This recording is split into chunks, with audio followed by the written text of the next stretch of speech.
Now I'm still looking at our data model in our Power BI file, and what's going through my mind now is best practice. I really want to make it easy for people to know what each table is about and where to find things in different tables so that they can easily create their own reports and it's easy to identify data. So there's a couple of rules regarding how you lay out your actual data model.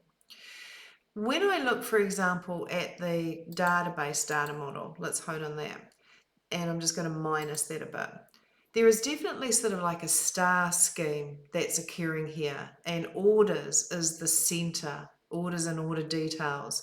And there's a star point, star point, star point, star point, star point going this way.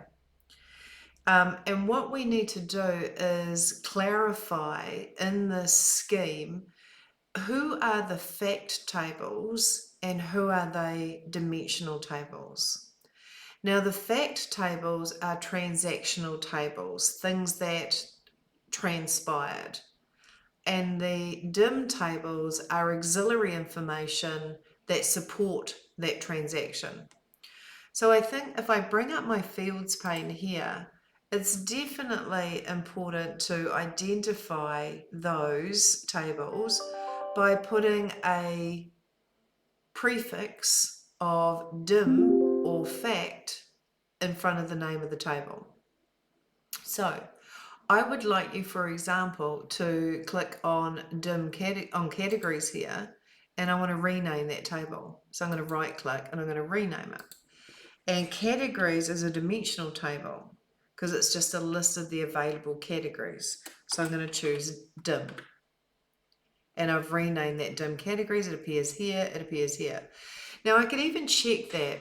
On the left-hand side, we're in the model view. If I went to the data view, for example, and I clicked on dim categories, I can see that's just the different types of categories that we have. There's 8. A product is either a beverage, it's a condiment, it's a confection, it's a seafood, it's a produce. So that is a dimensional table. It's not a transaction. It's like a lookup table almost. Okay, so then I'll go back to the model view. Now another dim or dimensional table would be customers, which is a list of the customers. Now this one is actually called customers 2. That's used by the database.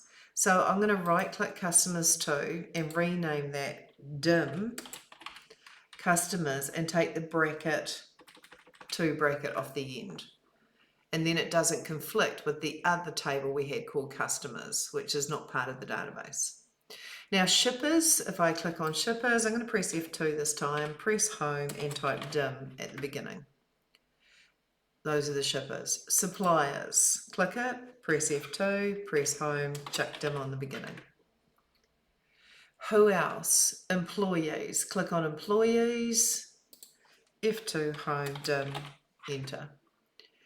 Products is a dimensional table, F2, home, dim, enter. And that leaves the 2 fact tables. These outside the star points are dimensional tables. In the center, the orders, F2, home, fact, enter. And order details, which I can see here, F2, home, fact, enter. In fact, I may even take the space out, F2, and take out the space in between order details. So I've clearly now identified with the use of a prefix those tables that are dimensional, auxiliary and supportive, and those tables that are transactional and by definition are fact tables. That is also considered best practice.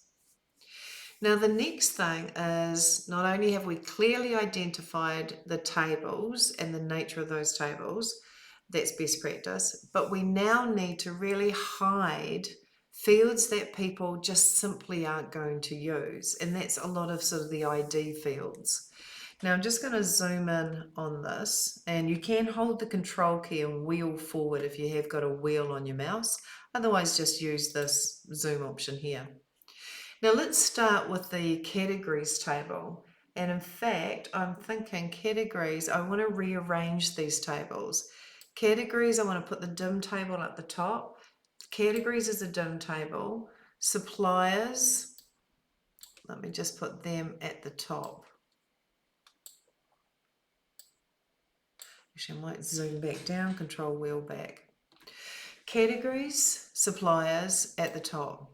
Move that over, move that over. Then shippers on the next level, and customers on the next level, and employees on the next level, and also products on the next level.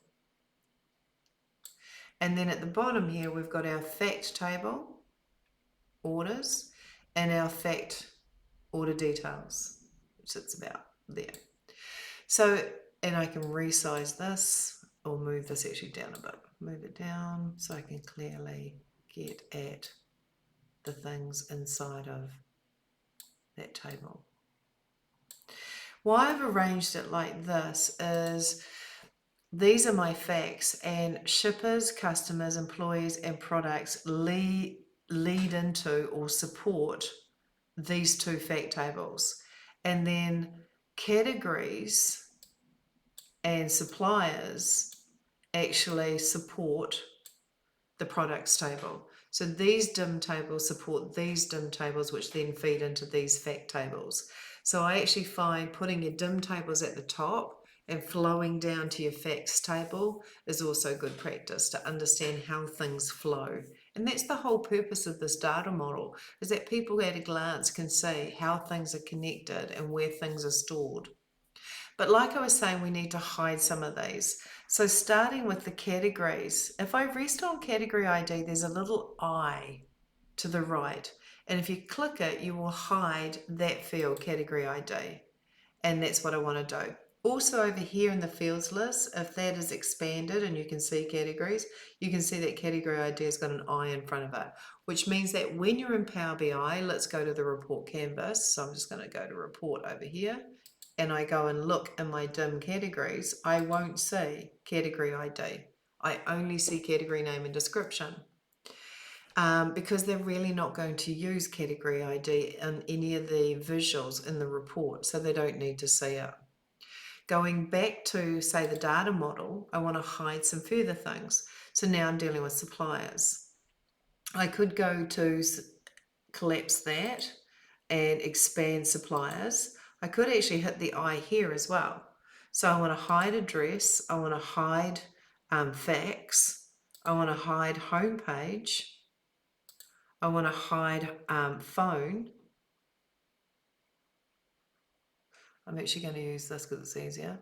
Phone, I'm going to hide postal code, and I'm going to hide supplier ID. So those are fields that I know that they won't use in any of the reports that they create, so they don't need to see those.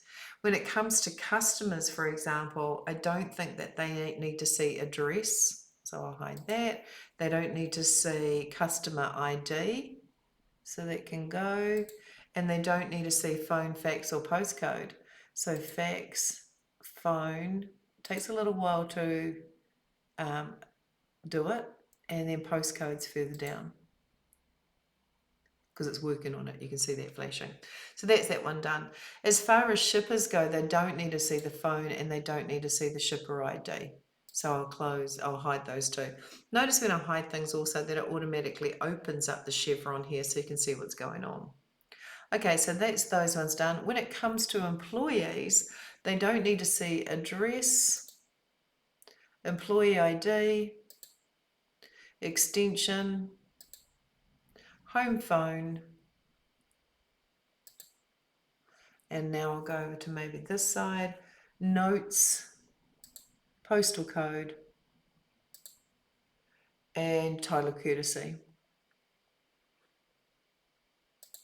All right.